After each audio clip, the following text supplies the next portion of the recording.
Hello friends, Wednesday breakfast recipe என்னென்னு பார்க்கலாமா? So ஒரு சிம்பிளான குருமா தான் பண்ண போகிறோம்.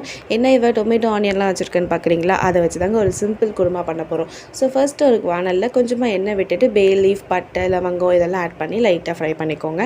இது கூடயே ஒரு 2 வெங்காயத்தை குட்டி குட்டியாக கட் பண்ணி ஆட் பண்ணி லைட்டாக ஃப்ரை பண்ணிக்கோங்க. இப்போ நம்ம வந்து ஒரு 2 தக்காளியை குட்டி குட்டியாக கட் பண்ணி இதில் ஆட் பண்ணிக்கோங்க. தேவையான அளவுக்கு உப்பு சேர்த்துட்டு இது நல்லா வேகட்டும்னு சொல்லிட்டு ஒரு தட்டு போட்டு மூடி வச்சுருங்க. அதுக்குள்ளே நம்ம ஒரு பேஸ்ட் ரெடி பண்ணிடலாம். அதுக்கு ஃபர்ஸ்ட் ஒரு மிக்ஸி ஜாரில் அரை மூடி தேங்காவை துருவி இந்த மாதிரி எடுத்துக்கோங்க. அது கூடவே ஒரு ஸ்பூன் அளவுக்கு உடச்சக்கடலை, 4-5 முந்திரி பருப்பு, ஒரு 1/4 டீஸ்பூன் சோம்பு, ஒரு அரை டம்ளர் தண்ணி. ரொம்ப தண்ணி விட்டு அரைச்சிடாதீங்க, கொஞ்சமாக தண்ணி விட்டு அரைச்சிக்கோங்க. பேஸ்ட் மாதிரி அரைச்சி எடுத்துக்கோங்க. இப்போ நம்ம தக்காளி வந்து நல்லா வதங்கிட்டான். அவன் கூட வந்து நம்ம இப்போ மசாலாஸ் ஆட் பண்ணிக்க போகிறோம்.